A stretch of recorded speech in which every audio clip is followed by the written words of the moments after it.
Job hunt and mining information video. Welcome to Australian Mining for New Starters, and in today's video we are going to have a look at where the jobs are around the country, and we are going to do some success stories, and I'm going to run through why is it so important to know what you're getting yourself into if you want your first mining job. So let's just jump over into mining truck like we normally do with these videos. And as I normally say at this point, 5 years ago this all would have been surface truck driving jobs, but now the majority of them are in underground mines. Why is that? Because a lot of the surface truck driving jobs have been replaced or are being replaced with driverless trucks. They can't do that with the underground trucks. They need bums in seats, so that's why there's all the jobs. So if you go down and have a look, there's lots around the place. There's a bit on the surface around Kalgoorlie where they're opening up at the gold mines, and when we get to the gold price you'll see why.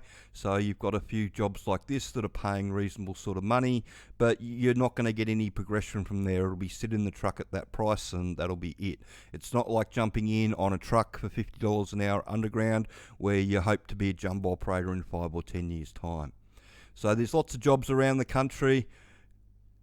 WA, everybody's looking for experienced people, even for the entry-level jobs, and we're going to talk a bit about that later with our success stories and why people are looking for experienced truck drivers, because unfortunately they go through so many people when they do the training if you don't know what you're getting yourself into.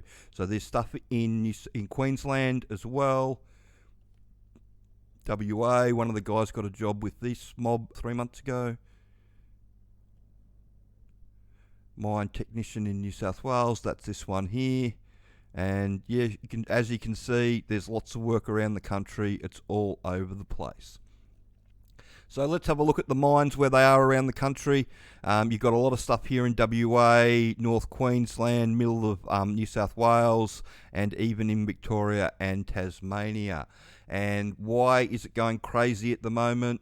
We've put the gold price in, and as you can see, it's over $4,800 an ounce Australian, and it's over $3,000 US. So it's not far off being $5,000 an ounce Australian. And at that price, it's just nuts out there, and everybody's trying to ramp up production. We're going to have a look at some truck driving jobs in a little while and talk about them in Queensland, where they look to pay up to $70 an hour just for a truck driver. This is the reason why they're paying that sort of money, and the money's just going to go up because the gold price is so high. Everybody needs bums in seats, so the easiest way to get a bum in seat is to buy the labour. Now if we go and have a look at iron ore, it's around $100 a tonne, which is okay. Iron ore's pretty stagnant as far as jobs go. They replaced everybody with driverless, and so now the jobs that you're going into, if you get a traineeship, they're not the best payers, unfortunately.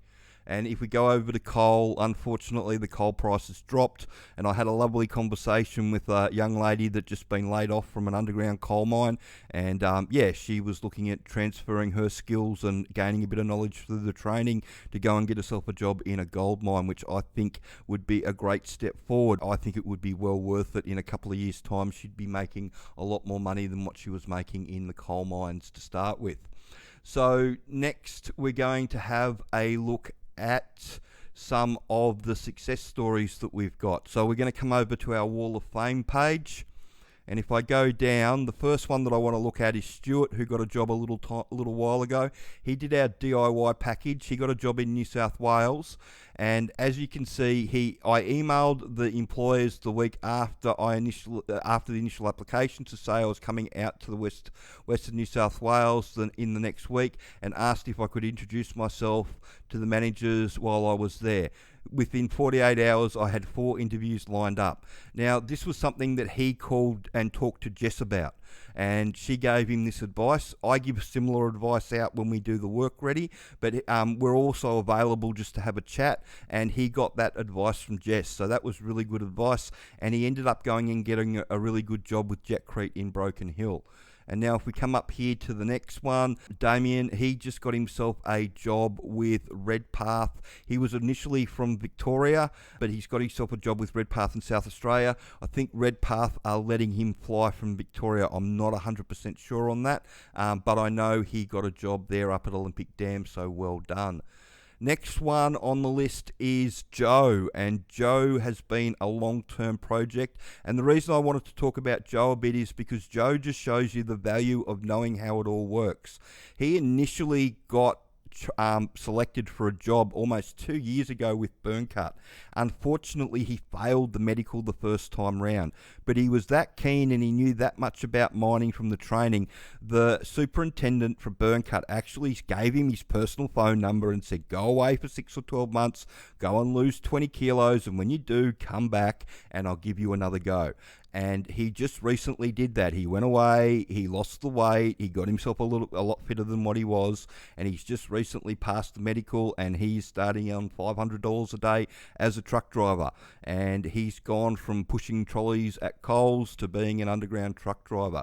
So well done, Joe. I know you put a lot of time and effort into it, and it was you knowing how it all worked that ultimately got you across the line, and you're the first person that I've heard of in a very long time that's got a second chance of doing a medical, that an employer actually, gave you the second round opportunity. Most people, if they fail the medical the first time, they don't get another opportunity.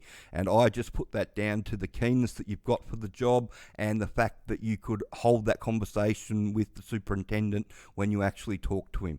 So well done, and I know you'll make a really good success of it all.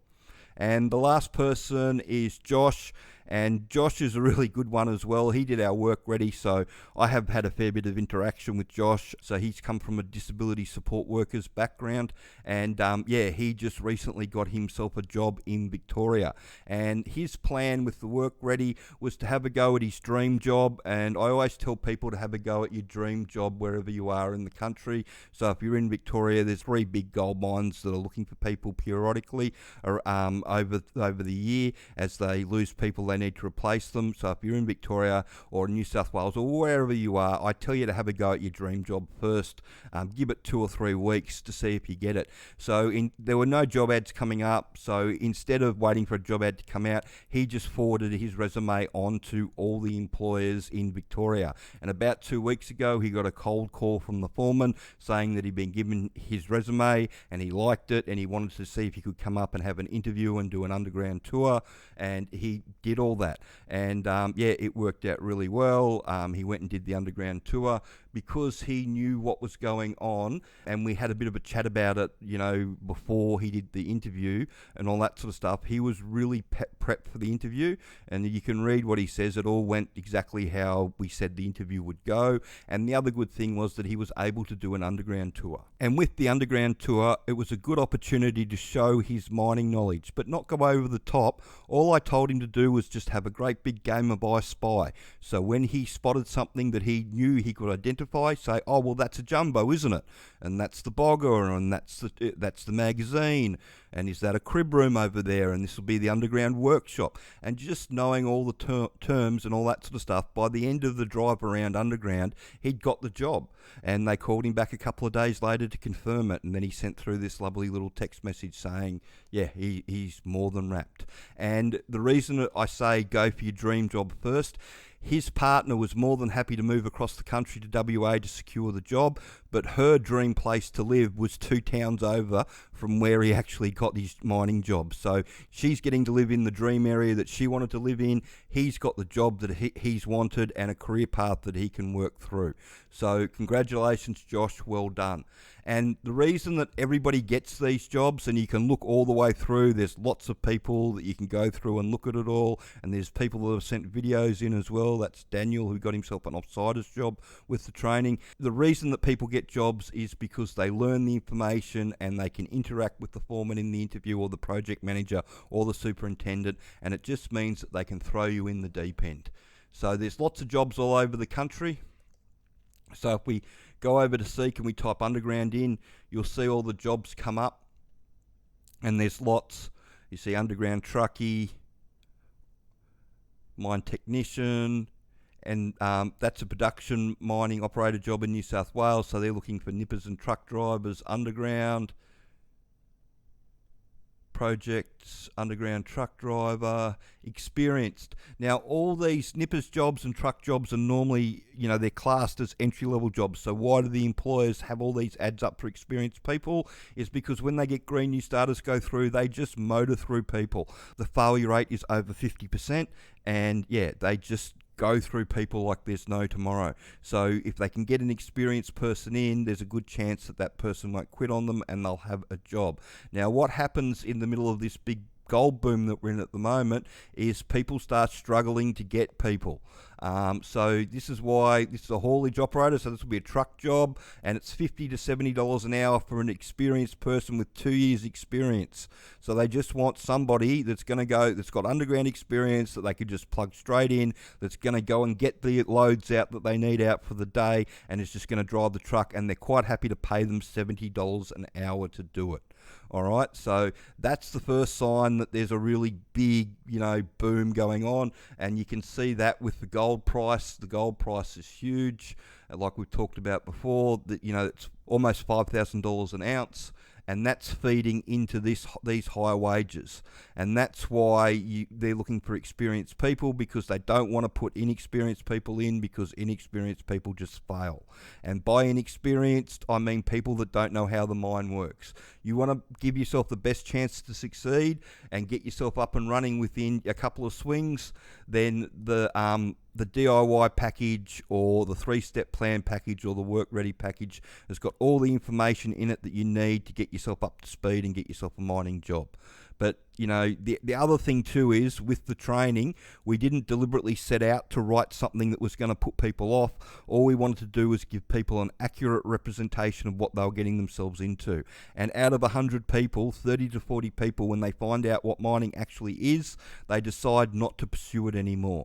And that's a good result, because you'd much rather find out that mining's not going to be for you after only spending $500 on a training course, at home, and you haven't quit your job, than rather quit your job, go and get another job, move across the country, get up there, do 3 days, find out it's not for you, and then have to move back again. How much is that going to cost you? $10,000, $15,000, $20,000? It's just, it just is what it is, and I've watched it happen hundreds of times over the 30 years I've been involved in mining, and it continues to happen. I hear war stories all the time about people uprooting their lives only to last, sometimes only hours in the job, and then for it all to fall apart around them. When if they'd just known exactly what they were getting themselves into, they probably would have made a more educated decision about whether they're actually going to go and do it or not. And that's the best thing about doing what we do with the training, is that you're going to know whether you actually want to do it or not. And then if you do, then you've got a clear pathway to go and get one of these jobs. And they're, like I said, they're all over the country. This is all the gold and copper mines around the country that are, that are up and running, and they're all looking for people, because everybody's trying to ramp up production to make as much money as they can. So I hope you found that information helpful, and congratulations to all the people that have used the training to get jobs lately. Well done. And it can be your story as well, but you've got to do your bit. You've got to learn the information and show them that you're ready to jump in the deep end and start swimming. So I hope you found that information helpful, and if you've got any questions about the industry, please send them through. And if you could like the video and subscribe to the channel and share the video around, that would be wonderful. Thanks.